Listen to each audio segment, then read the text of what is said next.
Esto es el podcast de Enrique Figueroa MX. Estas son unas cuantas palabras.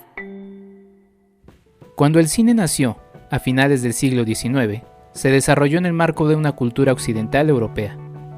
Inmediatamente, y con gran influencia, la adopción en los Estados Unidos de América le dotó de una nueva identidad. Con el paso de los años, se fueron presentando diversas visiones, filmadas en distintas latitudes, pero siempre bajo la influencia de lo que sucedía en Europa y en América.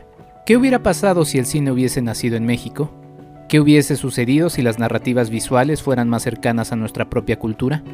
Una pista podríamos localizarla en los códices, narraciones audiovisuales que involucraban pictogramas, voz y gestos de quienes les narraban. Hace un par de años, como parte de la propuesta que hice a la revista mexicana Cine Premier con motivo de los 500 años de la llegada de Cortés a lo que es hoy México, revisé una vez más la siempre asombrosa Retorno a Aztlán de Juan Mora Catlet. La película me sacudió. Me encontré con un ejercicio que desarrollaba su propio universo, entre el rigor del historiador y la imaginación desbordada del artista. Confieso que en mi cabeza siempre ha estado la fantasía de ver representada a la gran México Tenochtitlan como la Roma del gladiador de Ridley Scott, en toda su magnificencia, con ayuda de una inyección del dinero de la industria cinematográfica estadounidense. Al ver el trabajo de Mora Catlet, el delirio se desvanece. No es necesario.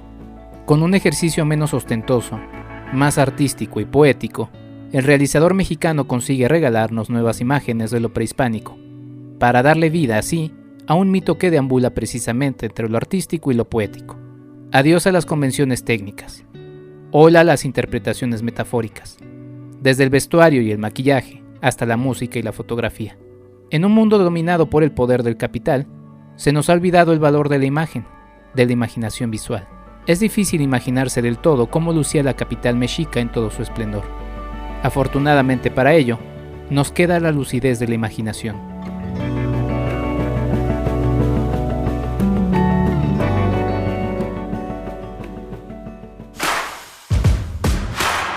www.enriquefigueroa.mx.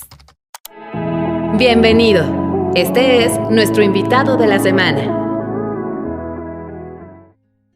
Muy buenos días, tardes o noches. Bienvenidos a esto que es el podcast de Enrique Figueroa MX. Yo soy Enrique Figueroa Anaya y les doy la más cordial bienvenida a este episodio. Hemos tenido unos episodios muy interesantes en el marco de los 500 años de la conquista de México Tenochtitlan. Ya para el momento en el que se publica este podcast ya habrá pasado el 13 de agosto de 2021, pero seguimos inmersos en estas reflexiones y en esta conmemoración. Y pues bueno, nada me da más gusto, de verdad es que me estoy muy emocionado con la entrevista de este episodio. Y pues bueno, le doy la bienvenida al maestro Juan Mora Catlet. Lo voy a presentar de manera lo más breve posible porque su trayectoria es muy amplia y muy interesante. Nacido en Ciudad de México el 31 de marzo de 1949, el maestro Juan Mora Catlet es uno de los cineastas mexicanos más reconocidos. Es director de cine, editor y guionista. Juan Mora ha ejercido también como docente en la UNAM de decenas de cineastas como María Novaro, Ernesto Contreras, Alfonso Cuarón, Emanuel Lubezki y Alejandro Islas, entre otros. Ha sido también acreedor de diversos premios, nominaciones y distinciones a nivel nacional e internacional. Su obra de difusión de la cultura indígena prehispánica es extraordinaria. Su obra Retorno a Aztlán, de 1990, es la primera película de ficción sobre el mundo prehispánico hablada en náhuatl clásico. Heréndira y Kikunari, de 2006, que habla de la conquista de México desde el punto de vista de los indígenas purépechas, es hablada en purépecha. En el marco de los 500 años de la conquista de México Tenochtitlan, le doy la bienvenida al maestro Juan Mora Catlet. Bienvenido, maestro, me da mucho gusto saludarlo. Gracias por aceptar la entrevista. Gracias a usted por permitirme esta plática. Maestro, pues usted ingresa al CUEC de la UNAM, que ya tiene otro nombre, ahora es la ENAC, en 1967. Saldría para estudiar en la Academia de Bellas Artes de Praga, en Checoslovaquia, donde lograría su maestría. Vivió el movimiento de 1968 en México y vivió el movimiento de 1968 en Praga. Cuéntenos un poco de eso, maestro. Pues fue como salir de la sartén al fuego, del fuego a la sartén. Pues sí, como estudiante del CUEC, nos propusimos registrar el movimiento, primero que empezó como estudiantil, después fue un movimiento popular, de lo cual surgió la película El Grito. Entonces pues nos juntábamos todas las mañanas en la escuela, tomábamos alguna cámara, a mí me prestaba una cámara el querido Raúl Canfer, que ya falleció, incluso me prestaba una cámara muy elegante, una Reflex 16 milímetros, que era carísima, ¿no? Y yo me iba con esa cámara a estas situaciones que pueden ser muy violentas de repente, ¿no? Y parte del material que filmé pues está incluido en esa película, ¿no? En septiembre se confirmó una beca para estudiar en Praga, pero coincidió con la entrada de las tropas del bloque socialista a la República Checa, bueno, Checoslovaquia en ese momento, ¿no? La invasión, la ocupación. Entonces salí de mi casa en en Casco Santo Tomás, en el momento en que el ejército estaba tomando por las armas el casco de la hacienda donde estaba ubicado el Instituto Politécnico Nacional. Entonces, de balazos allá, llegué a Praga y me pusieron un hotel estudiantil cerca de lo que es el Castillo de Praga, que es como el centro de gobierno, sería como los antiguos pinos. Y toda la noche escuché cómo los tanques rusos iban abandonando la ciudad para ocultarse en los alrededores y aparentar que todo había vuelto a la normalidad. Eso fue básicamente, ¿no? Y claro, el estudiar en la escuela de cine en esas condiciones, una cierta represión política, en la cual pues muchos de los profesores importantes han sido excluidos por ser considerados como más bien derechistas, etcétera. Algunos emigraron. Pero por otro lado quedó como la estructura muy, muy sólida de esta escuela, ¿no? Una escuela de una larga tradición, y sobre todo por la formación de la llamada nueva ola de cine checo de los años 60, ¿no? De los cuales más conocidos que son occidentes, Milos Forman, por haber emigrado a Estados Unidos, ¿sí? Era Hitilova, una de las grandes cineastas, en fin, y pues ahí pues estudié la carrera, ¿no? Estuve prácticamente un año estudiando idiomas, un año en la Facultad de Filosofía estudiando estética e historia del cine, y posteriormente yo ingresé a la Facultad de Cine y Televisión para realizar mi trabajo, ¿no? Al final, por un tipo de prueba familiar, tuve que hacer 2 años en uno, pero aún así logré graduarme bien de la escuela, ¿no? Con lo que se llama entonces el diploma rojo, que equivaldría a un summa cum laude, ¿no? Ya con eso pues regresé a México y ya, pues entre las primeras chambas que busqué fue trabajar en el CUEC, salí del CUEC y regresé al CUEC, ¿no? Salí como alumno y regresé como profesor, sí. ¿Cómo era y cómo fue interesarse en estudiar cine en aquellos años, maestro? Porque ya más de 50 años después, pues ha cambiado mucho, mucha gente ya ha entrado a estudiar el mismo, pero en aquellos años no era algo tan normalizado. ¿Cómo era esa decisión de estudiar cine en aquellos años, maestro? Pues mis 2 padres son artistas, o eran artistas plásticos, mi padre escultora, mi padre sobre todo grabador y pintor.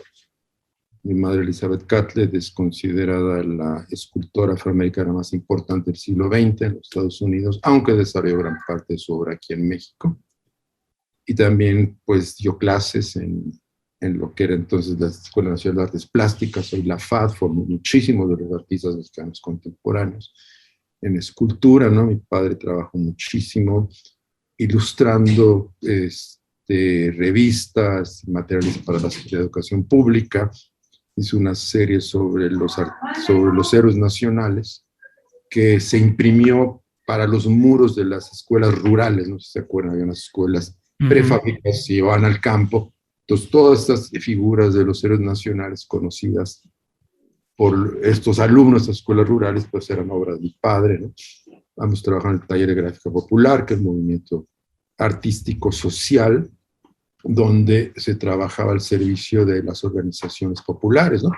y a organizaciones campesinas, sindicatos, a pedir materiales gráficos para distintos tipos de actividades, ¿no? Publicaciones, marchas, hacían estas grandes mantas, ¿sí? Pancartas, y todos los años tenía la tradición de publicar las calaveras políticas y de la tradición de José Guadalupe Posada. Entonces el ambiente artístico en mi caso era un ambiente sumamente politizado, de izquierda, y había este concepto arte para servir a la gente, ¿no? Entonces, considerando, bueno, un chamaco yo me fui de aquí a los 19 años, de Praga, ingresé al CUEC a los 17, ¿verdad? Pues tenía toda esa necesidad de crear algún tipo de trabajo artístico que llegara a la mayor cantidad posible de gente. En esa época estaba muy de moda la nueva ola francesa, y ellos hablaban muy bien de la escuela checa. Dicen que era la mejor escuela de cine del mundo, entonces afortunadamente pude conseguir una beca para estudiar en esa escuela, realmente era como un sueño hecho realidad. Y bueno, entonces se enfrenta uno a la realidad, que uno va a estudiar este tipo de arte comprometido socialmente a un país que está siendo invadido por el campo socialista. Las primeras como contradicciones, ¿no? Entonces, una cosa que me pasó allá en la escuela de Praga fue darme cuenta de que siendo un país muy pequeño, o sea, Checoslovaquia tiene en ese momento 14 millones de habitantes divididos en 3 etnias, digamos, los checos, los moravos y los eslovacos, había un amor tremendo por su cultura y su lenguaje, su idioma que nada más hablaba de sus pequeños grupos, porque los checos y los moravos hablaban checo, ¿no? Pero los eslovacos hablaban eslovaco. Entonces, pon tú allí que 7, 8 millones de, un lenguaje hablado por 8 millones de gente había dado al mundo escritores de la talla de Milan Kundera o de Franz Kafka, aunque escribía en alemán, ¿no? Músicos como Smetana, Dvořák, ¿no? Pintores, en fin, una gran cantidad de artistas. Y decía, bueno, ¿por qué México siendo tantos, de una cultura tan rica, ¿por qué estamos todo el tiempo volteando a mirar a Europa y copiar lo que los europeos hacen o lo que los norteamericanos hacen? ¿Por qué tenemos esa visión todavía semicolonializada, verdad? Sí, recuerdo una ocasión que Henry Moore vino a México, una exposición de esculturas basadas en los chackballs. En ese momento todos los escultores así medio empezaron a hacer chackballs. El chackball estaba allí desde antes de Henry Moore. Pero requería el reconocimiento europeo para ser considerado un objeto estético, ¿no? Que eso lo vemos también en Francia, ¿no? En Francia los artistas cubistas empiezan pues, prácticamente a fusilarse el arte africano, ¿sí? Entonces, de momento en que Picasso y Braque y todos ellos hacen la versión europea del arte africano, surge una discusión si las colecciones etnográficas de objetos antropológicos africanos del Museo del Hombre, entiendes, estas esculturas, en fin, relieves, deberán ser llevadas al Louvre como obras de arte, ¿no? Dijeron, no, eso es antropología, ¿sí? Entonces, evidentemente hay una posición política, colonialista, de dominio, que trata de crear una especie de jerarquía donde lo europeo y su variante norteamericana están en la cúspide y lo menos valioso, lo llamado tercer mundo, está hasta abajo, ¿verdad? Entonces ahí me empecé a cuestionar por qué México, con esa cultura tan rica, no se ha hecho una película sobre el mundo precolombino que no involucre a los españoles, ¿sí? Todos son que la Virgen forjó una patria o que llega un español aquí a descubrir a los indígenas. Entonces el mexicano a través del español que ya descubrió a los indígenas descubre sus propias raíces, ¿sí? Entonces esa inquietud, imagínate un chamaco de 19, 20 años, ¿no? Pues, ahí, ¿verdad? Entonces empecé a trabajar en la idea de que el arte surge, como muchas otras cosas, del mito. La dramaturgia europea, de los griegos, parte de la crítica del mito griego. Entonces me vino esta idea a la cabeza que la dramaturgia mexicana tendría que salir de la crítica del mito mexicano.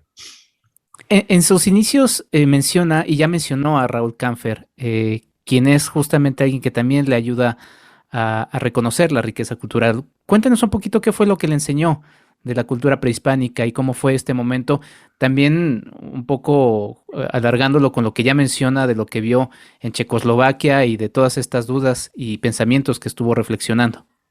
Sí, Raúl Canfer era amigo de mis padres, ¿sí? Eran todos miembros de, no sé, una célula del Partido Comunista o algo así, gente de izquierda. Raúl era un izquierdista sui generis, porque era un hombre, un bon vivant, ¿no? De una casa hermosísima que él había construido con pedazos de edificios ahí por la plaza de Río de Janeiro. Entonces me dio chamba. Entonces la chamba consiste en ser asistente general. Por un lado, él tiene una pequeña tiendita donde vendía objetos de arte coloniales, algunas figurillas prehispánicas, ¿no? Y por el otro lado, pues le encantaba el cine, él había sido de las primeras generaciones del CUEC. Entonces, pues empecé a trabajar con él en esos dos aspectos, ¿no? Por un lado, pues tenía una biblioteca maravillosa sobre, no solo sobre el arte precolombino, sobre arte en general, pero me clavé mucho en arte precolombino.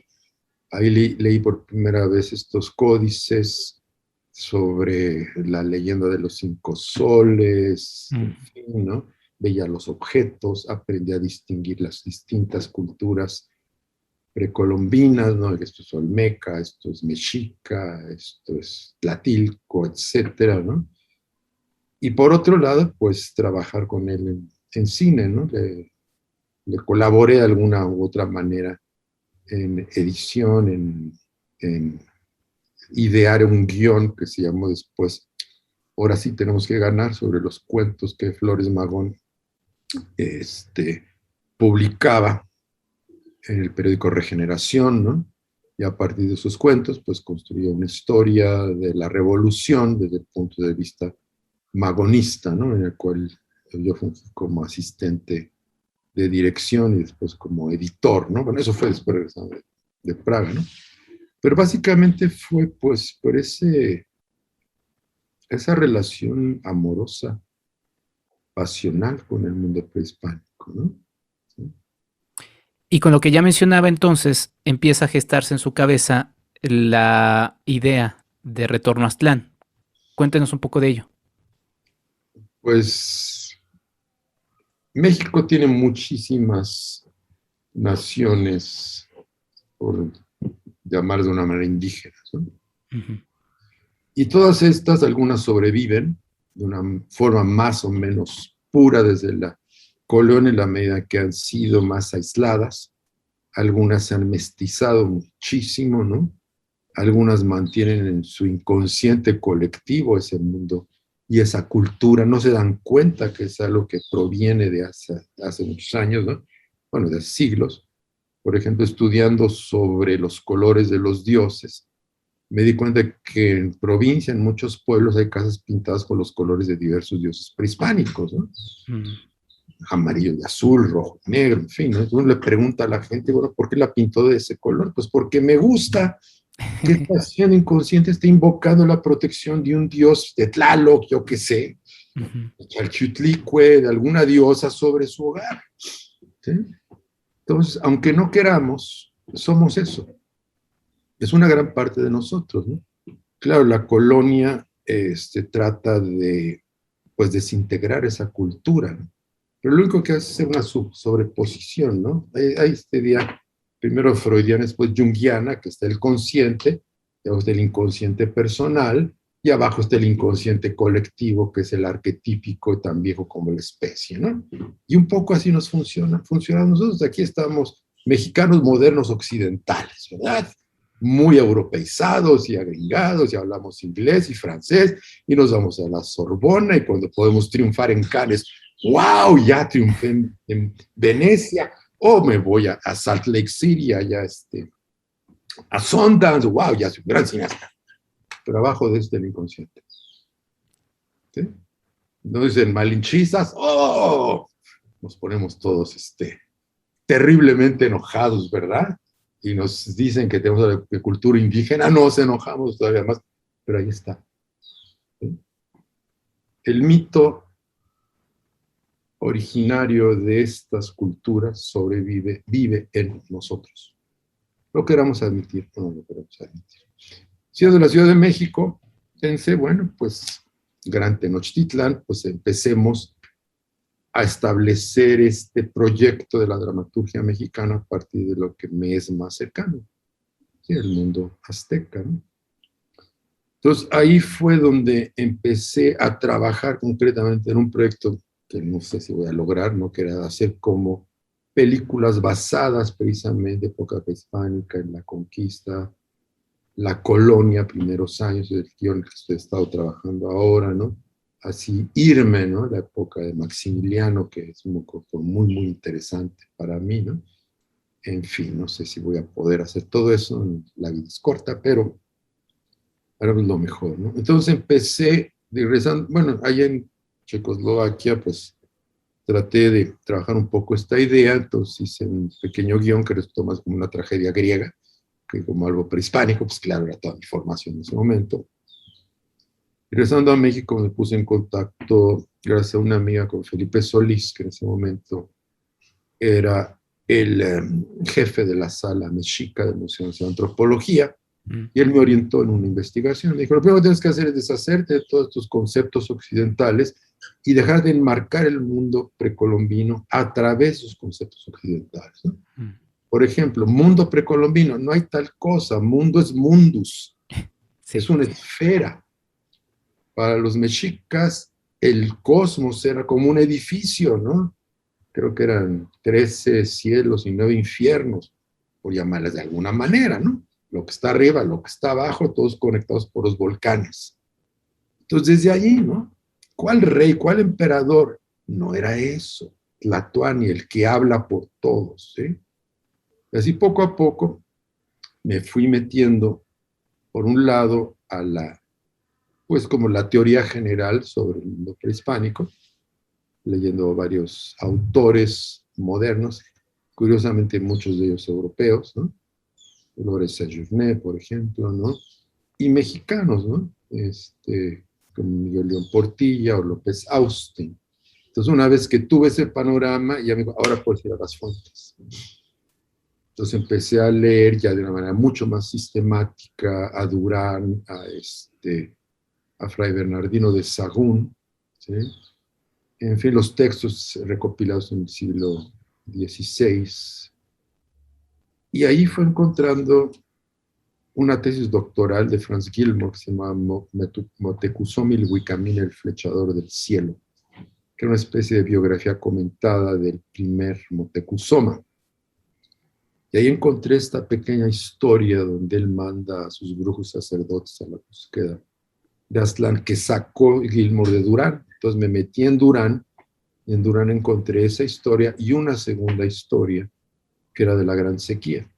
Entonces ahí se me ocurrió juntar las dos historias. La Gran Sequía es el motivo por el cual Motecuzoma manda a buscar a los dioses, que en términos modernos sería como si López Obrador mandara al arzobispo primado al jardín del Edén a preguntarle, etcétera, ¿no? Ajá.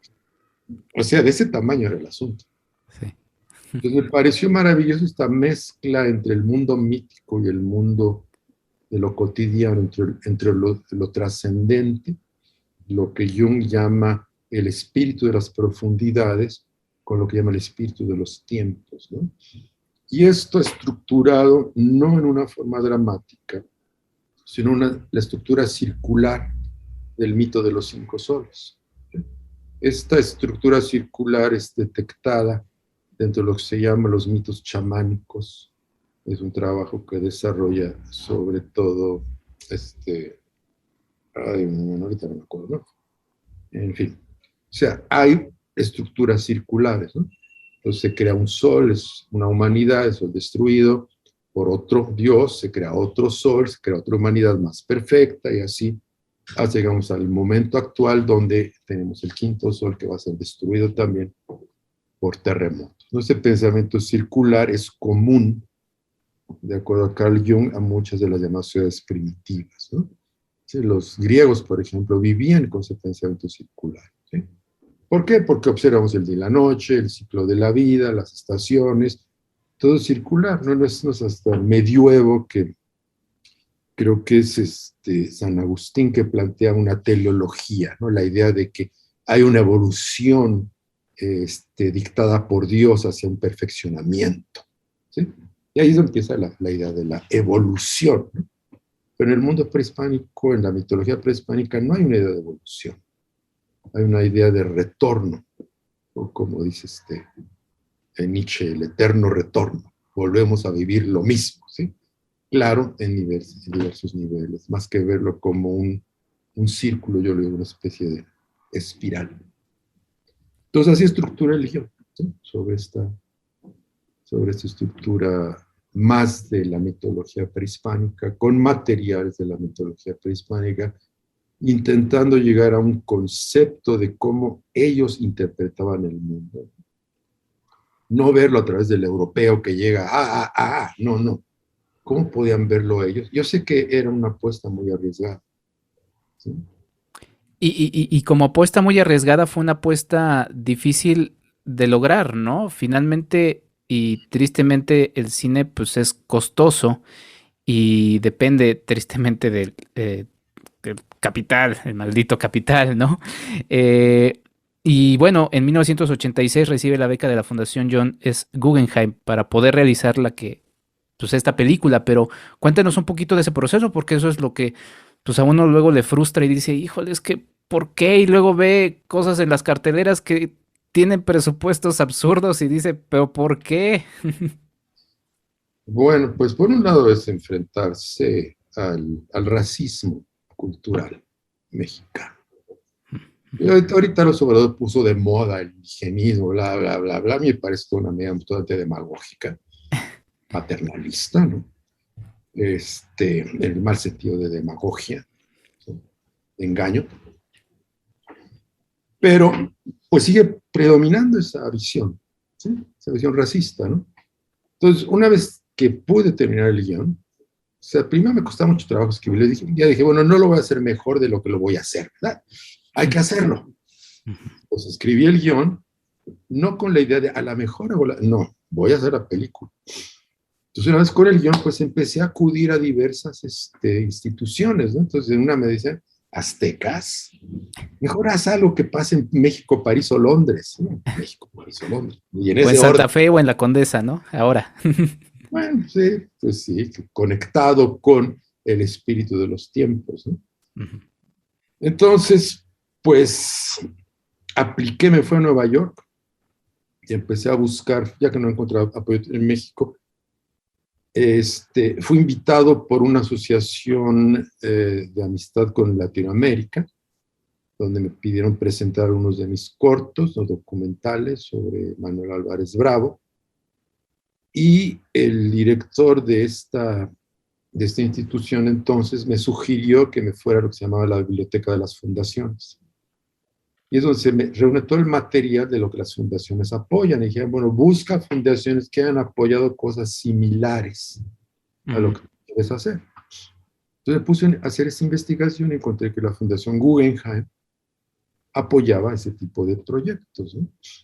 Entonces me asesoré muy bien, descubrí que para que el proyecto fuera considerado tenía que tener las opiniones de 3 personas que ellos consideraran importantes en sus medios. Hice una lista, les escribí a estas personas, ¿no? Les mandé mi proyecto solicitándoles su evaluación y ya después contacté a la fundación, mandé mi proyecto, mandé las propuestas de quienes lo iban a evaluar y tuve la fortuna de que me dieran la beca. Ya con ese respaldo norteamericano, pues ya fue más fácil en México, ¿verdad? Sí. Entonces, pues ya acudí al IMCINE, que en ese momento tenía este fondo de fomento para el cine de calidad, y me aprobaron el proyecto, me dieron como la mitad del dinero que daba una película desde La Condesa que dices, ¿no? Y pues con mis contactos, cuates, gente de antropología, Mi amiga Marta Luna, directora de teatro que conocí en Praga, que trabajaba en Televisa en el momento, creo que todavía no entraba, me recomendó una serie de actores y pues ya empezamos a buscar. Felipe Solís me acompañó mucho, dijo, bueno, México Tenochtitlan destruido, pero hay edificaciones de la época y del estilo alrededor, ¿no? Está Santa Sila Catitla, está Tenayuca, e incluso me acompañó a buscar el lugar de la gran sequía que fue en el Mezquital, donde no había llovido en 4 años, ¿sí? Como en el mito. Entonces encontré en Ixmiquilpan, ahí en el Mezquital, un río bordeado de ahuehuetes. Qué maravilla. De hecho, era el basurero del río, era el desagüe del pueblo, ¿no? Pero era un lugar impresionante, ¿no? Entonces también me recomendaron por ahí, en Hidalgo también, que había habido un proyecto de un político loco de sembrar en chinampas, ¿no? Habían construido chinampas y las habían abandonado. Yo dije, bueno, todo el mundo se va a filmar que las chinampas en Xochimilco, que son modernas, ¿no? Las trajineras. No, no, esas eran chinampas que podían ser como de la época de la gran sequía. Entonces fui armando como este rompecabezas México Tenochtitlan hecha con estas ruinas y con algunos efectos especiales totalmente rudimentarios, recortes de cartón sostenidos por tripiés contra los fondos, que fue una idea que me dio Alejandro Luna, ¿no? Él iba obviamente a trabajar conmigo, pero pues después ya no se pudo. Y armé esta construcción, ¿no? No teníamos lana, ¿sí? Entonces descubrí una cosa maravillosa, que en los códices mixtecas las figuras están coloreadas. Y dije, maquillaje corporal, ¿verdad? En lugar de vestuario, cada pluma costaba $1,000, cada pluma de Quetzal, imagínate, ¿no? Nada de plumas. ¿Cómo aparecen en los códices? ¿Sí? Entonces eso fue como la base visual de la película. Mi gente que trabajó en dirección de arte me ayudó mucho con eso. Dijimos, bueno, ¿cómo vamos a hacer ropa con materiales modernos? ¿Sí? ¿Cuáles eran los materiales originales? ¿No? Pues las telas hechas de fibra de maíz, de fibra de maguey, de fibra de algodón, que todavía se hace. Sí, los ayates, ¿no? Ahí en el Mezquital, toda la alfarería, que es un lugar muy pobre, pues se mantiene la alfarería prehispánica con pocas variaciones, ¿no? Fui a ver las casas en las cuales vivía la gente. Encontré que las casas las hacían del material, casas de órganos. En los códices se habla de la casa florida, ¿verdad? Bueno, la casa florida es una realidad, esos órganos florecen. Entonces, todo este tipo de materiales empezaron como a aparecer, si tú quieres, un poco mágicamente, con la bendición de los dioses prehispánicos, ¿verdad? Y fui construyendo con esto la imagen de la película, ¿sí? Dijimos, bueno, si vamos a hacer las casas con órganos, vamos a sacar los ayates del mercado y vamos a sacar la cerámica también, pues también el vestuario. ¿De qué hacemos el vestuario? Entonces me di cuenta que andaban por ahí los trabajadores armando las casas, se fue una penca de maguey aquí y vi que el maguey era un material maravilloso, ¿no? para hacer vestuario de la película, que el maguey se seca. Era posible hacer la armadura de Moctezuma, ¿verdad? Hacer joyería con una navaja suiza, nada más hacíamos unos cuadritos en el pedazo de maíz, le pintábamos con pintura Vinci, ¿verdad?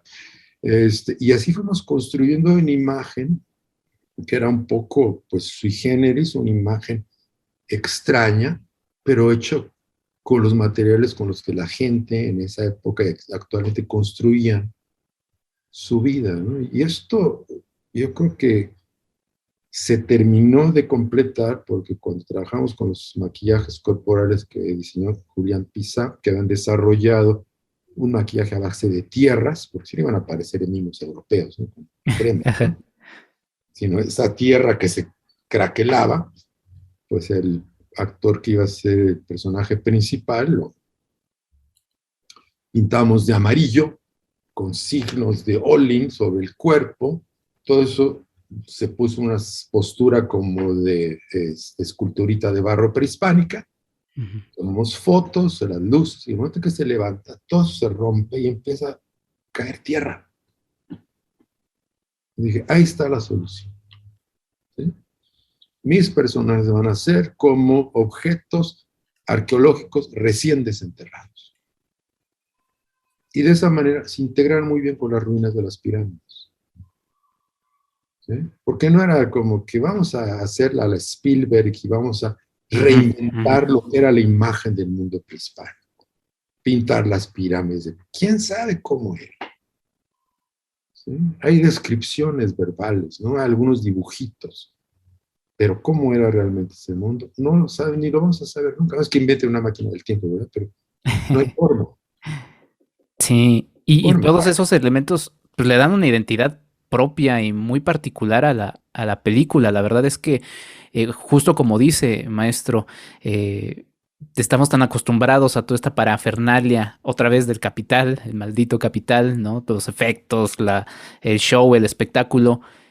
Y siempre también, y también digo, hasta en la propia historia de los Estados Unidos, del cine de los Estados Unidos, siempre cuando se han topado con dificultades, pues es cuando surge la creatividad. Entonces, pues bueno, la verdad es que esto le da una particularidad muy importante, ¿no? El uso de sitios arqueológicos ya existentes, maquillaje y vestuario, todos los elementos que ya marcaba, ¿no? La fotografía, el movimiento lateral que simula justamente la lectura de los códices y el náhuatl. Vamos a hacer una pausa, maestro, para entrarle justamente a ese tema que es muy importante porque en este 2021 estaremos celebrando 125 años de la llegada del cinematógrafo de los Lumière a México.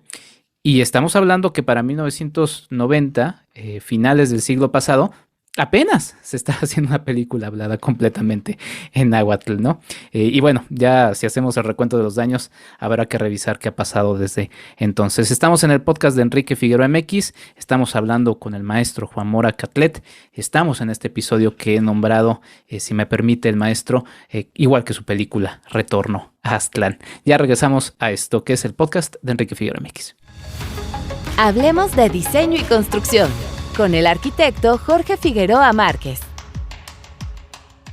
La inclusión es el reconocimiento de las diferencias entre los individuos y la diversidad implícita, y por lo tanto, otorgar derechos por igual y con equidad, contribuyendo a disminuir la discriminación. Que todos los habitantes de este planeta puedan disfrutar por igual el acceso a todos los satisfactores disponibles.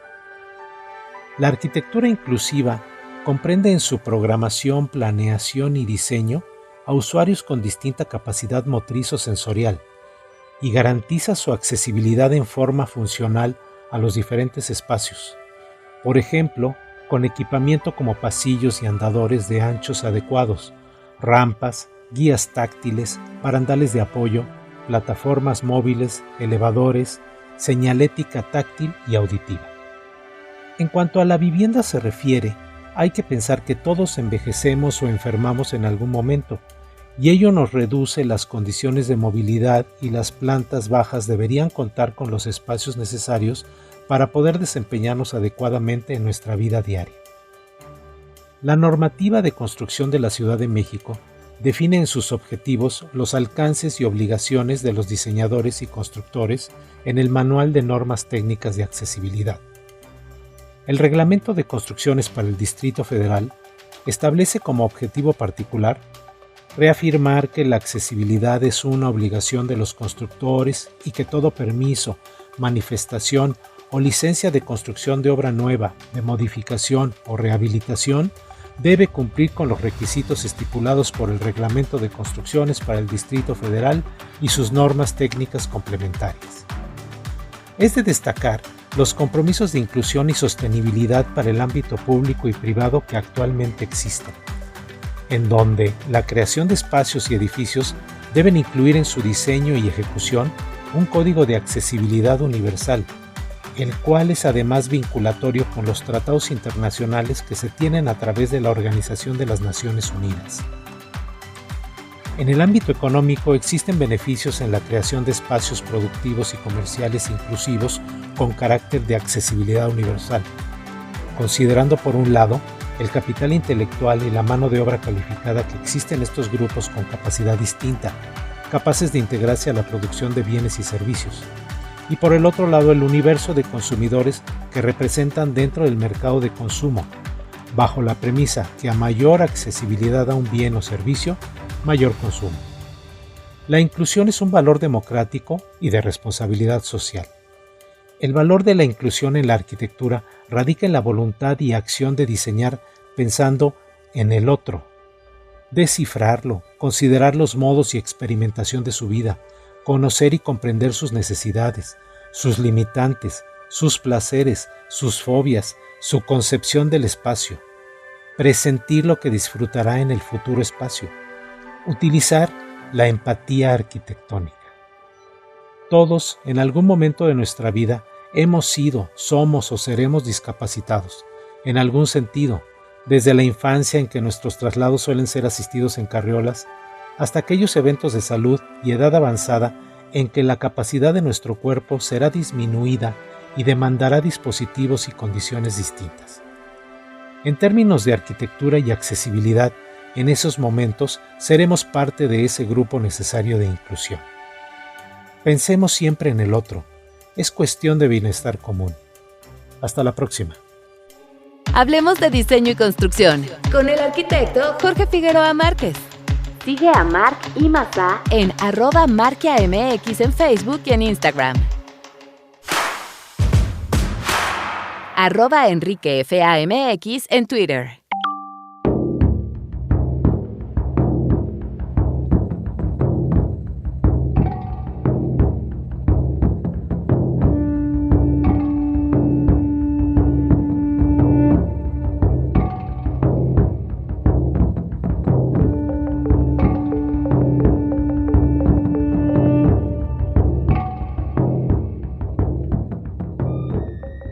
Y retomamos la charla con el maestro Juan Mora Catlet. Estamos hablando de su gran labor y sobre todo en el marco de los 500 años de la conquista de México Tenochtitlan. Maestro, lo dejé con como en el cine, ¿no? Que se queda ahí uno al final del risco a ver qué es lo que pasa. El elemento del náhuatl, muy importante en la película.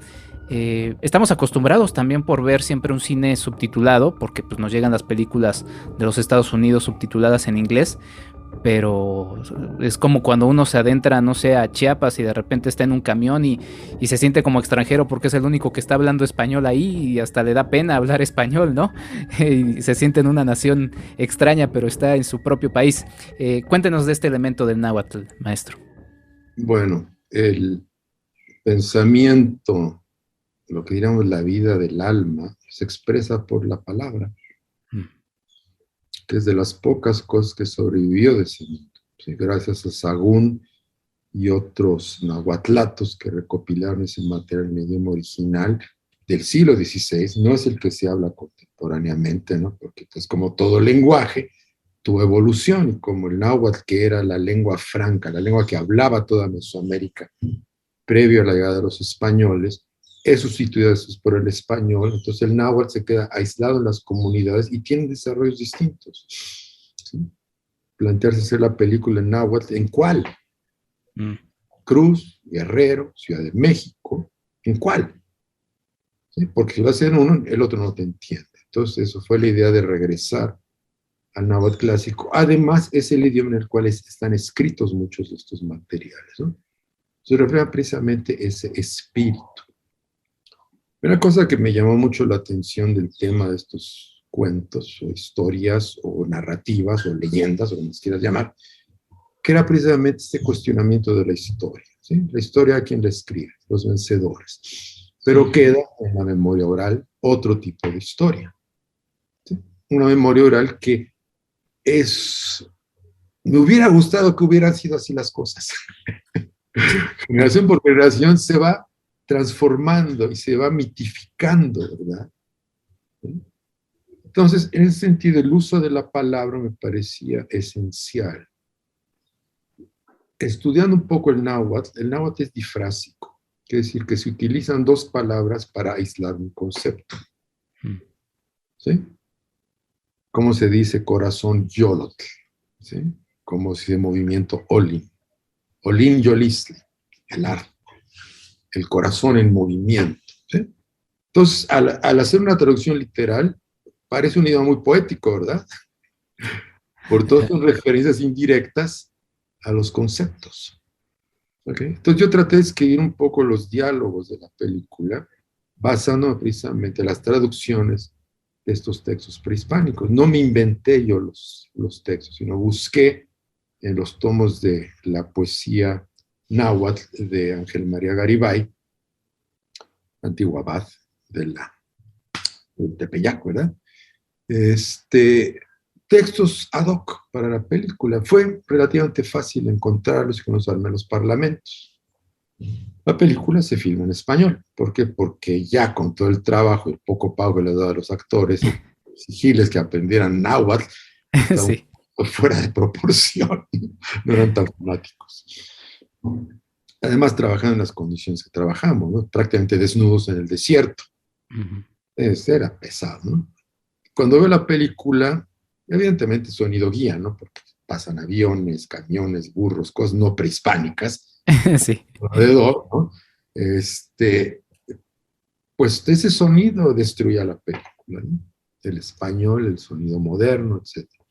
Entonces hubo una propuesta de reconstruir un sonido prehispánico. Evidentemente normalmente en el cine, el sonido cinematográfico se manejan distintos tipos de pistas, pista de diálogos, pista de incidentales, son los ruidos que coinciden con los pasos, en fin, ¿no? Ambientales, que son los ruidos de fondo, ¿no? Y algunos efectos sonoros, un trueno, etcétera, ¿sí? Después de este bloque viene el bloque musical, diversos usos de la música, ¿no? Música como comentario, música como reflexión, música programática, etc. Esto no es una película hecha en estos términos. Tenemos que trabajar en otros términos del sonido. Dije, música. Estaba yo haciendo una serie para la UTEC que la llamé Los que hicieron el canto, que iba a tener varios episodios con músicos contemporáneos que trabajan con instrumentos prehispánicos, ¿no? Jorge Reyes, Antonio Cepeda, Luis Pérez. Fui y los entrevisté. El único programa que pude hacer fue el de Antonio Cepeda, y descubrí que su concepto de la música prehispánica eran los instrumentos, la manera como los dioses, decían, los sonidos de la naturaleza como los dioses le dan a los seres humanos. Por lo tanto, el humano construyó un instrumento musical para responderle a los dioses, un diálogo con los dioses. Esa idea me pareció maravillosa y dije, bueno, entonces podemos hacer todo el sonido de la película con instrumentos. Los incidentales, los ambientales, todo con instrumentos, ¿verdad? El viento, el ruido del fuego, la lluvia, todo está hecho con instrumentos indígenas, americanos y algunos prehispánicos, ¿no? La voz. ¿Qué hacemos con la voz? Náhuatl. ¿Quién me puede traducir esto al náhuatl? Pasé por varios farsantes que se decían los grandes nahuatlatos. Nadie, nada. Desesperado llegué a la escuela primaria de mi hija y hablé con la directora y me quejé amargamente. Digo, pues mi hijo lo puede hacer. Su hijo, sí, mi hijo está estudiando ahí en náhuatl con López Austin en la UNAM, ¿no? Se llamaba Federico Navarrete, o dice el doctor Federico Navarrete. Sí, con su proyecto muy interesante de difusión en estos 500 años y demás. Diciendo que la conquista no es tal, ¿no? Que fue más bien una rebelión de los pueblos indígenas contra los mexicas, de los pueblos europeos a apoderar. Bueno, en fin. Entonces hablo con Federico, me dice, sí, yo lo hago. Dije, pero es que tiene que coincidir con el movimiento de los labios, el mismo número de sílabas, etcétera. No te preocupes. Pues le di un cassette, le di el guión en español. En 2 semanas me tenía la traducción completa. Wow. ¿Quién lo va a decir? Recibo llamada telefónica. Somos un grupo de actores a los cuales nos engatusó Televisa en un disque proyecto de teatro náhuatl de evangelización, ¿sí? No prehispánico, evangelización. Y al director de este proyecto, finalmente lo destronó Televisa, aunque le había hecho su propio, hasta su canal, creo que se llamaba Cosmo, su canal de televisión, ¿no? Bueno, lo destronó. Está esta bola de actores que habían aprendido a pronunciar el náhuatl con el aguatlato de Miguel León Portilla. Entonces, de no tener actores que pudieran hacer las voces, tenía de repente hasta voz de dónde escoger. Entonces procedimos ya al doblaje, ¿no? Con 3 maestros de náhuatl, Federico y otros 2 nahuatlatos hablantes, ¿no? Que ayudaban a corregir la pronunciación, ayudaban cuando no cabían bien las palabras, buscaban términos alternativos. Un trabajo creativo muy bonito, ¿no? Llego el segundo día de mi doblaje y me para la ANDA, la Asociación de Actores. No se ha definido cómo le vas a pagar a los actores, porque el contrato colectivo dice que cuando una película se dobla en un idioma distinto al español, es para exportación y se tiene que pagar en dólares. Dije, bueno, vamos a hablar con los directivos de la ANDA. ¿Sí? No voy a decir quiénes eran. Llego a la reunión y los veo a los dos muy enojados y me avientan un periódico. ¡Paz! Yo con un letrero, una nota que dice: la ANDA considera al náhuatl lengua extranjera. Haga lo que quieras. Eliminé ese pequeño escollo. Hicimos ya el doblaje, ¿no? Y después, gracias al trabajo de editores, en fin, se pudo armar toda esta construcción sonora de la película fuera de las convenciones del cine convencional, ¿no? Bueno, es una redundancia, convenciones de lo convencional, pues sí. Pero fue así, ¿no? Entonces, ¿y ahora qué hacemos con la película, verdad? La terminada, se hizo un poco al margen del IMCINE. Uh-huh. Sí, el director del IMCINE en ese momento no le gustaba mi película, él tenía su caballito de batalla, que era la película de Nicolás Echevarría. Entonces hizo todo lo posible por bloquear mi película. Uh-huh. Afortunadamente yo había conocido al que había sido agregado cultural en Stoguete, de la embajada alemana. Le mandé un cassette, y él era el director de una sección oficial de Berlín, invitó mi película a Berlín. Traté de meterla a la muestra del cine nacional, no me la admitieron.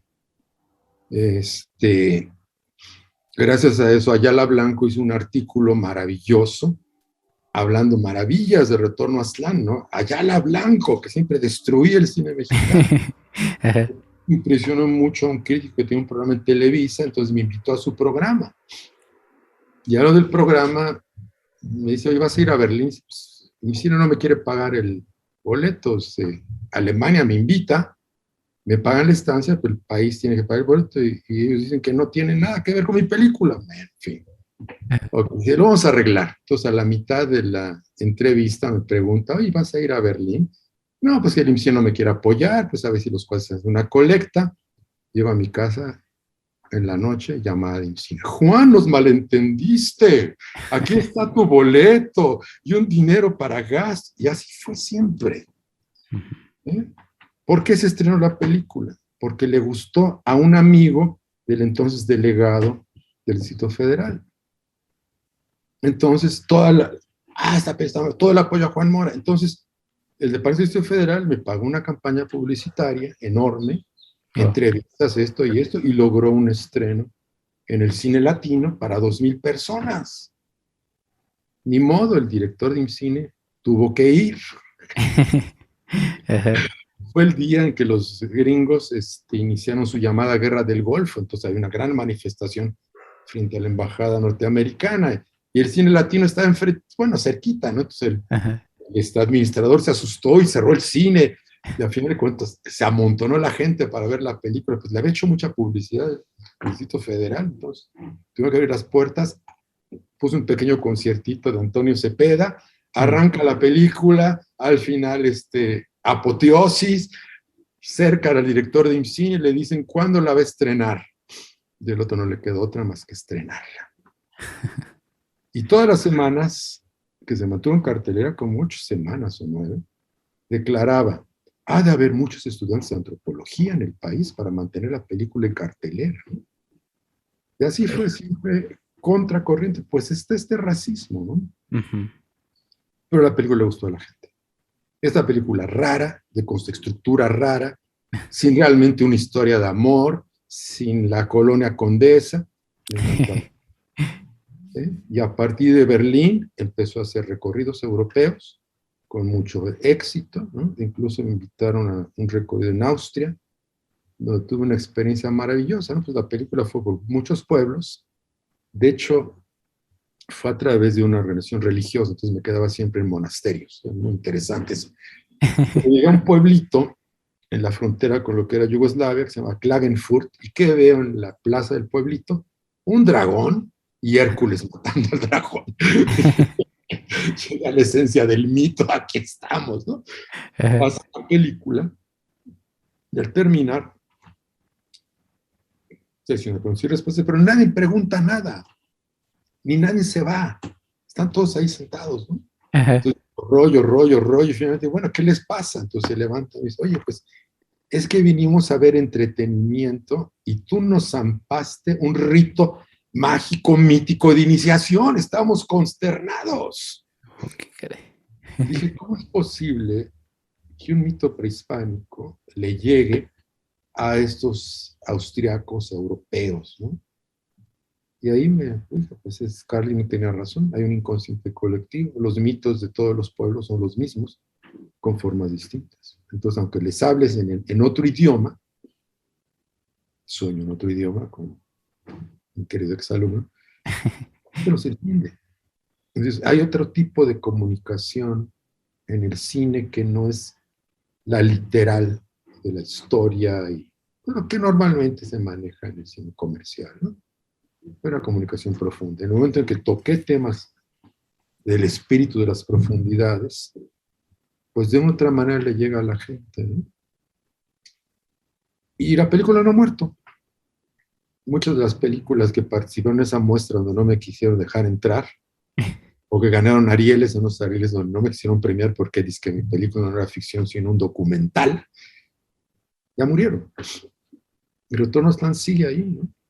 Sí, ahorita por este rollo demagógico, ¿no? Me la pidieron por todos lados. Pero todos los años se ha estado manteniendo, ha estado llegándole a la gente, ¿no?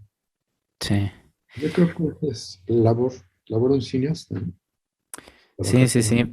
Maestro, podríamos pasar horas, así como la vida es corta, el tiempo de un podcast es también corto.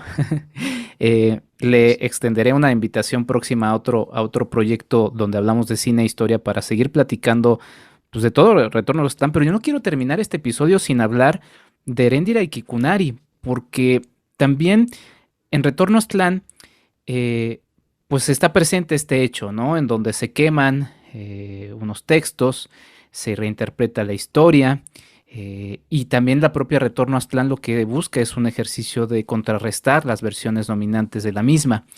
Y en Heréndira y Quikunari nos encontramos con una película hablada en purépecha, con una leyenda del siglo XVI, en donde una mujer es la protagonista, en una historia en la que se nos ha enseñado que, pues, la máxima protagonista de esta conquista fue Malintzin, y además lamentablemente es la que traiciona, estoy entrecomillando para la gente que nos está escuchando, y además genera una palabra que termina siendo el malinchismo y todo lo negativo, y usted nos sorprende con esta historia en la que Heréndira y Quikunari arenga a su pueblo y dice, a ver, ¿por qué si a los mexicas los derrotaron? Pues bueno, ni modo, pobres de ellos. Nosotros somos nosotros, ¿no? Cuéntenos un poquito de cómo nace Heréndira y Quikunari, que también es una película muy, muy disfrutable, maestro. Heréndira. Yo una pequeña reconciliación con doña Malintzin, ¿no? Malintzin no era mexica. Malintzin liderea, de cierta manera, la rebelión contra los sanguinarios y terribles mexicas, ¿no? Sí. Ella unifica a todos estos pueblos indígenas. Claro, después se habla muy mal de ella en el momento en que Cortés, pues, toma el poder, la desecha como esposa, se trae su esposa española y quiere pertenecer a la nobleza española. Incluso por ahí algún historiador que dice que quería crear su propio imperio en México, ¿no? Entonces es una de las personas históricas de las cuales se ha hablado muy injustamente, ¿no? Sí, ella era una esclava, fue vendida, fue maltratada, ¿y qué hace? Pues luchar contra esta discriminación. O sea, las figuras femeninas en la historia de México son muy importantes.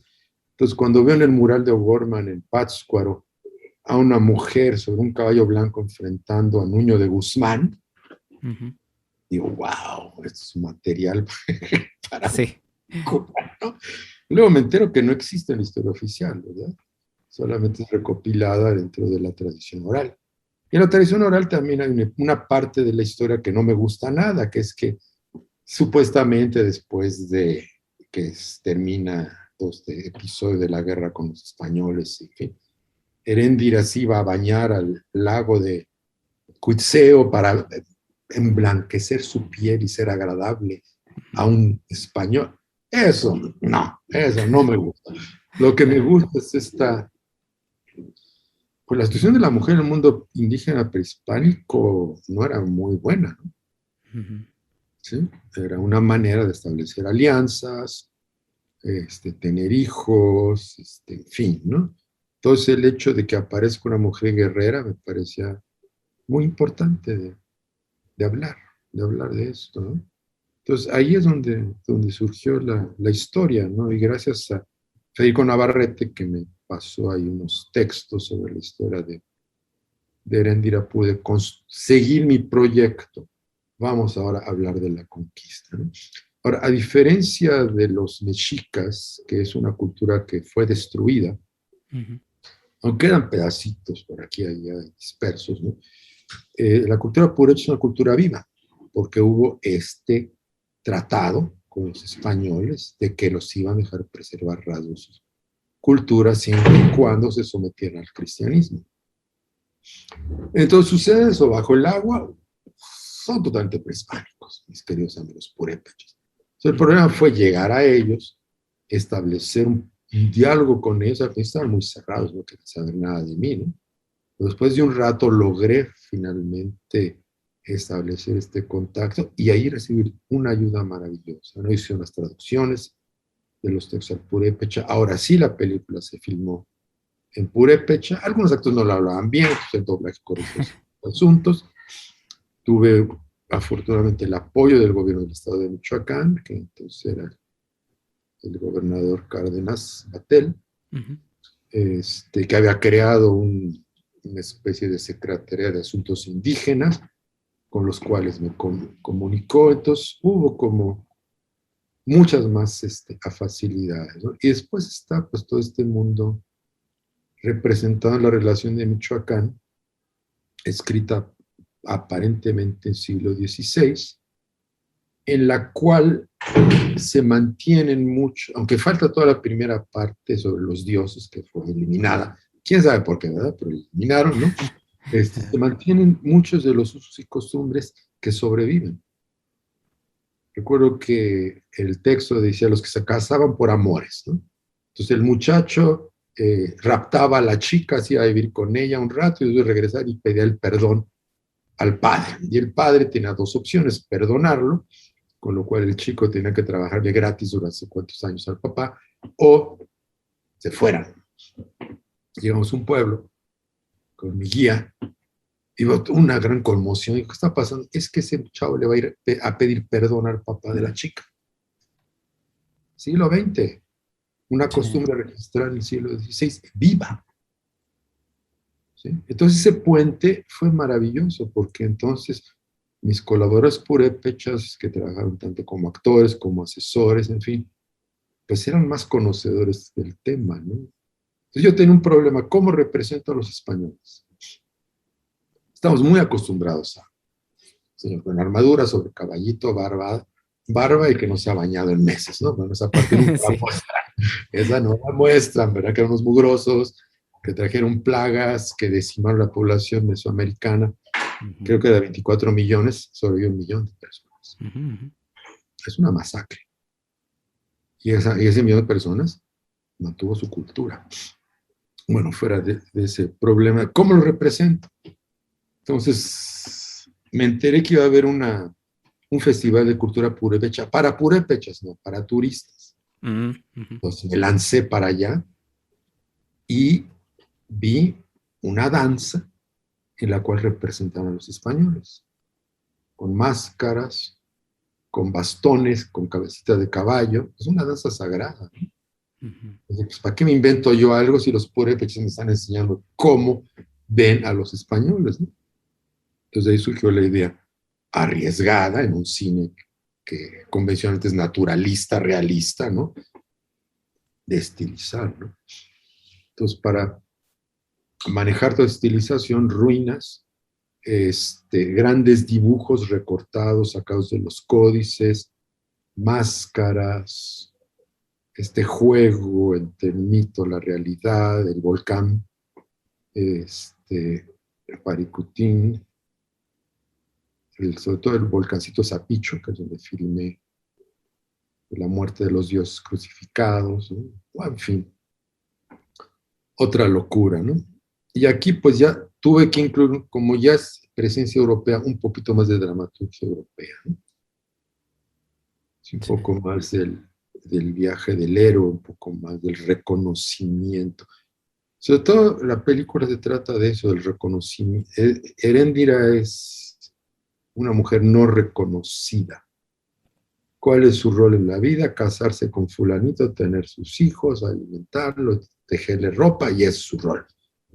Y en cierta manera se revela contra todo esto, ¿no? Se revela no por una motivación meramente personal, sino por ver cómo su pueblo, parte de su pueblo se doblega ante el extraño. ¿Sí? Entonces está esta idea no solamente de autoafirmación, sino de libertad, ¿no? Sí. Por eso la hago morir y por eso la hago renacer. En la leyenda, en el caballo blanco, ella pintada de blanco, después de hacer un cerco alrededor de los dioses antiguos, ¿no? Entonces tiene como, pues esta parte mítica, pero ya tocando la cuestión del llamado mestizaje, ¿no? Sí, es la primera mestiza, un indígena que es un caballo, indígena con un elemento europeo, un recurso europeo. También hubo una etapa de investigación muy larga y muchos viajes a Michoacán, al colegio de Michoacán, pláticas con muchos expertos, ¿no? Pero al final fueron los del colegio de Michoacán en Morelia, la Universidad Nicolaita en Morelia, los que más me ayudaron en ese punto de vista, junto con la gente de la Secretaría de Asuntos Indígenas, ¿no? Sí, la verdad es que tanto Heréndira y Kikunari como Retorno a Aztlán son dos trabajos muy interesantes. Yo le confieso que como amante del arte, como cinéfilo, como también amante de la cultura de nuestro país y más allá de la historia de nuestro país, lo que hubo antes de la creación de este país, pues es frustrante pensar qué hubiera pasado si no tuviéramos la influencia de nuestros vecinos del norte, ¿no? Visualmente, y qué hubiera pasado de desarrollar este tipo de elementos, ¿no? Que, pues sí, para alguien ajeno y más pues industrializado por esa manera, pues podrían parecer irrisorios, ¿no? Pero finalmente es más bien, tienen base en nuestra cultura, justamente como bien lo marca, maestro. Me quiero despedir con dos preguntas, maestro, si todavía me permite. Eh, ¿Qué propondría justamente? Porque en no quiero politizar mucho, pero recientemente está esta situación de querer tener un cine indígena, ¿no? Eh, ¿Por qué no tenemos más cine hablado en nuestras lenguas?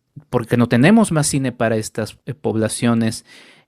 Digo, ya también podríamos pensar en cosas más importantes como las situaciones pues que están pasando, ¿no? A nivel social y ecológico. Pero bueno, hablemos de este tema en particular. ¿Qué propondría si alguien le preguntara y le dijera, maestro, qué consejo nos da? Tomar las cosas en serio y no demagógicamente, ¿no? No es hacer una limpia de la toma de poder, ¿sí? Apoyar a las comunidades que no han sido apoyadas, ¿no? Con agua, con la necesidad de cubrir las necesidades básicas, ¿no? La expresión cinematográfica, pues es cara, ¿no? ¿Cómo va a gastar en una comunidad 100,000 pesos una peliculita cuando no tienen agua potable carretera, o hay que ir en burro no sé cuántos kilómetros.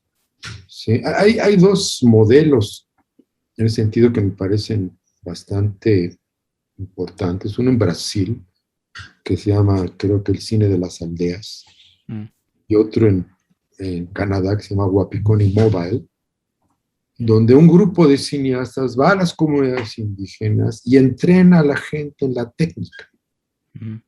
Llevan cámaras de video, sistemas de edición muy sencillos, dan talleres y después rienda suelta. Que la gente haga lo que les interesa, ¿no? Entonces hay un documental, lo podemos llamar documental para utilizar la terminología clásica, ¿no? De un grupo indígena amazónico que se llama He sido convertido en imagen. Y ese documental de lo que trata básicamente es de fijar la historia oral en cine, bueno, en video. Y al final, el más viejo del pueblo lo dice. Decía, yo escuché de mis ancestros mi historia, pero ahora mis descendientes la van a escuchar de mis labios, aunque yo esté muerto. ¿Sí? Ese es el uso que esa comunidad le dio al video, un registro de su historia y de su memoria.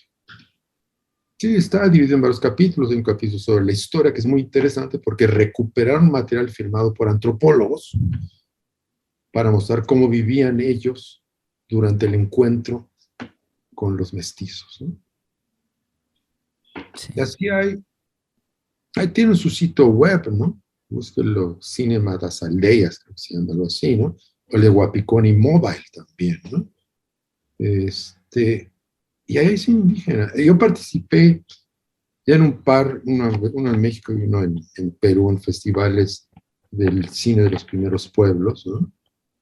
Y sí, la participación, la problemática de los cineastas indígenas es tremendamente grande, ¿no? Yo fui invitado también a Ecuador por un alumno indígena quicho que estuvo en la ENAC, que ahora está haciendo sus películas, a impartir un curso de cine para cineastas diversas etnias ecuatorianas, ¿no?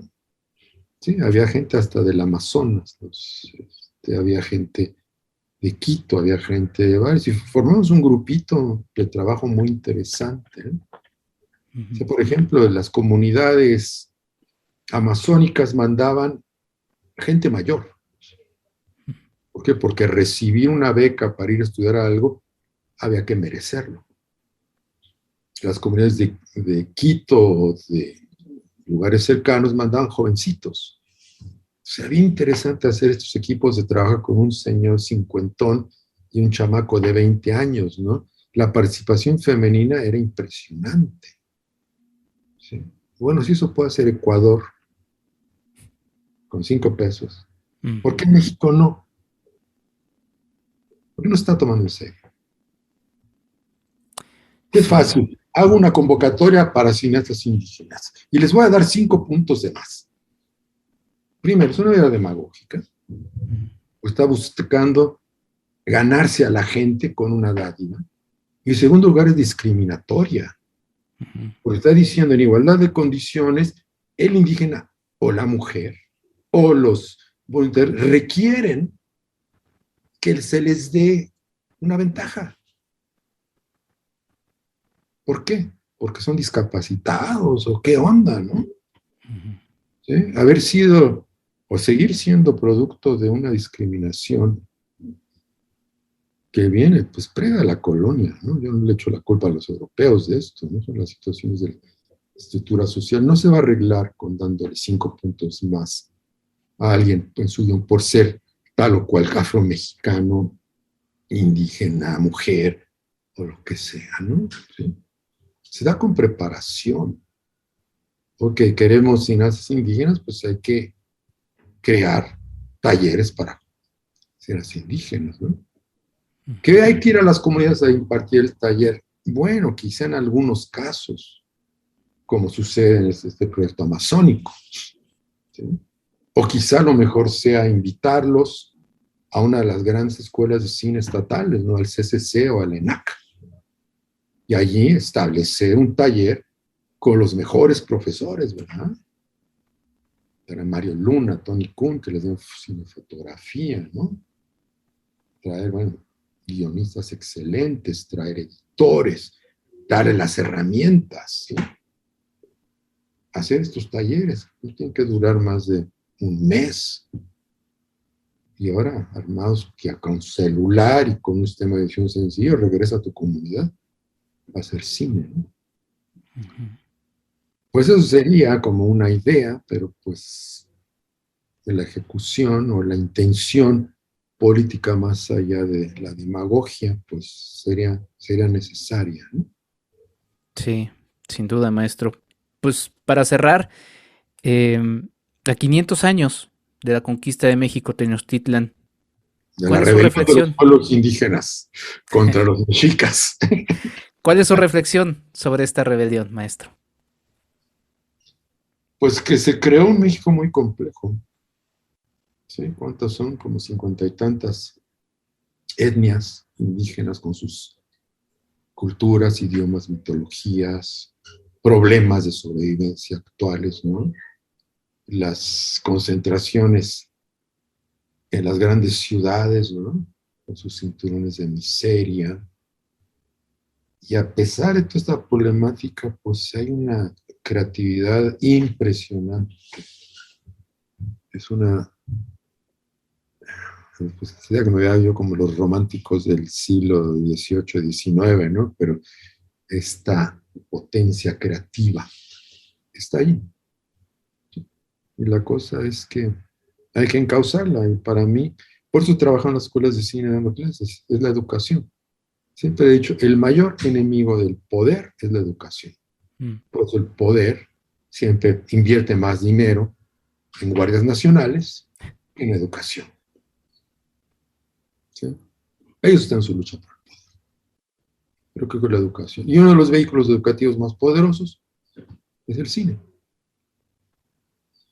Sí. ¿Sí? Entre tanta basura que hay en los medios, de repente aparecen cosas padres, ¿no? Como este podcast. ¿Sí? Hay un podcast de filosofía maravilloso de Darin McNabb de la Universidad Veracruzana, ¿no? Hay mucho material, afortunadamente, una de las de bendiciones, ¿no? Sí, la solución está ahí en educarse, ¿no? Porque nadie va a venir a educarla a uno. Órale, investigar, buscarle, encontrarle. Y los medios ahora, gracias a la pandemia, es una de las ventajas de la pandemia, ¿no? Están permitiendo este tipo de cosas. Entonces no solamente hay que padecer los problemas, sino aprovecharnos de los recursos, ¿no? Porque quién sabe cuánto van a durar. Sí, definitivamente, sí, maestro. Está comercializando completamente, ya al rato YouTube también. Ahorita hay que aprovechar. Sí. Pues yo quiero cerrar con esta frase que me gusta mucho de Retorno a Aztlán. Le dice Coatlicue a Olin cuando éste le encuentra: algún día será vencido, el gran guerrero regresará humillado. Y pues nada, me queda como una reflexión profética de ese momento, de lo que vendría, y quizá también como una reflexión de nuestro propio presente. Maestro, le agradezco mucho por esta charla. Le extenderé prontamente otra invitación en otro espacio, si me lo permite. Y pues nada, ¿dónde podemos ver también? Digo, ya mencionó que está viajando mucho, tanto Retorno a Aztlán como Heréndira y Quikunari. Se puede ver en el sitio de Heréndira Producciones. A ver, déjenme.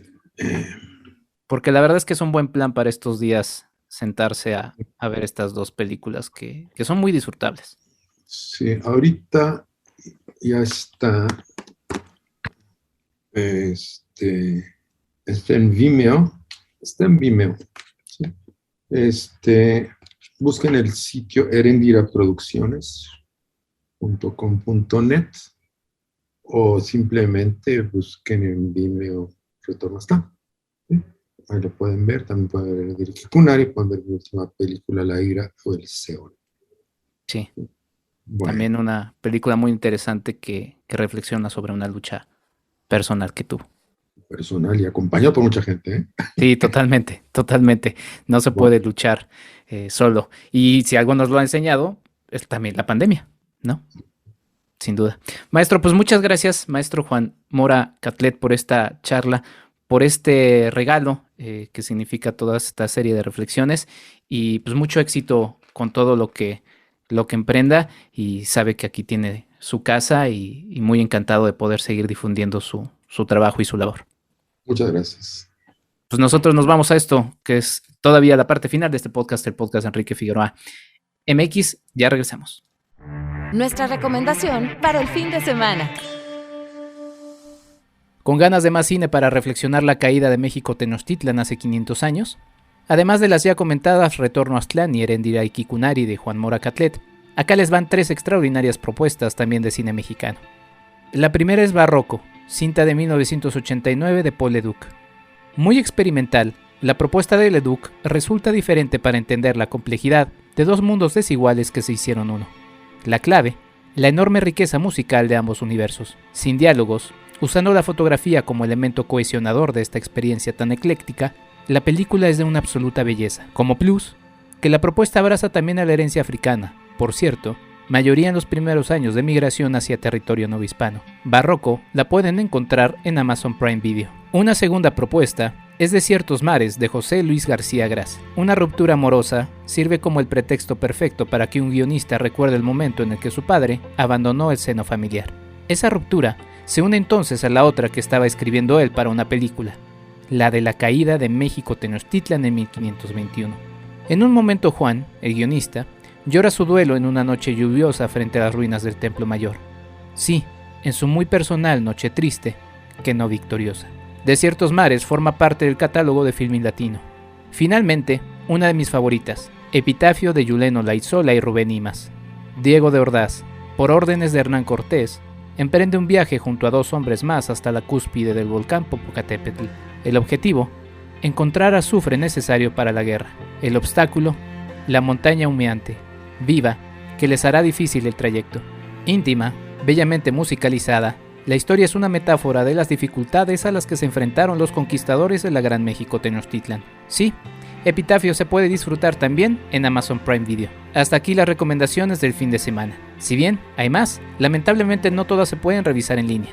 Si quieren más información, visiten mi sitio enriquefigueroa.mx y revisen el texto Cine para reflexionar a 500 años de la caída de México Tenochtitlan. Buena semana.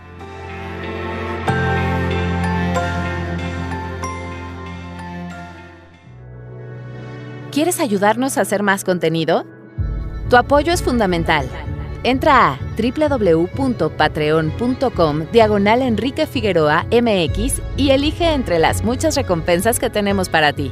Desde un agradecimiento en este podcast hasta tu participación en un cineclub en línea donde tú puedes elegir el tema. Además de 50% de descuento en nuestros cursos, talleres y tours. ¡Únete! Sé parte de esta comunidad. @Enrique Figueroa MX en Facebook y en Instagram. Y así termina este tercer episodio que he dedicado a los hechos ocurridos a 500 años de la caída de México Tenochtitlan. Lo remito al primero, ese en el que dedicamos el episodio a la figura de Hernán Cortés, también al anterior, que fue justamente el que hicimos como principal de los 500 años de la caída de México Tenochtitlan, entrevistando a la maestra Pilar Reguero, en el primero de Hernán Cortés al doctor Esteban Mira Caballos, y finalmente este episodio que la verdad me emocionaba mucho y como lo mencioné en la entrevista con el maestro Juan Mora Catlet, pues denominé justamente como su película Retorno a Aztlán, a través de estas 2 maravillosas producciones, sobre todo Retorno a Aztlán, pero también Heréndira Iquikunari. Sin más, yo me despido, mi nombre es Enrique Figueroa Anaya, muchas gracias a mis Patreon, muchas gracias Claudia Villegas, muchas gracias Ligia Plácido por permitirme hacer toda esta serie de especiales. Yo creo que con esto damos cerrojazo final, por lo pronto, a esta conmemoración de los 500 años de la caída de México Tenochtitlan y nos preparamos en septiembre nada más y nada menos que a la celebración ahí sí es diferente, a la celebración de los 200 años de la consumación de la independencia de México. También se vienen sendos episodios muy emocionantes. Mi nombre es Enrique Figueroa Anaya. Hasta la próxima. Esto fue el podcast de Enrique Figueroa MX. Hasta la próxima.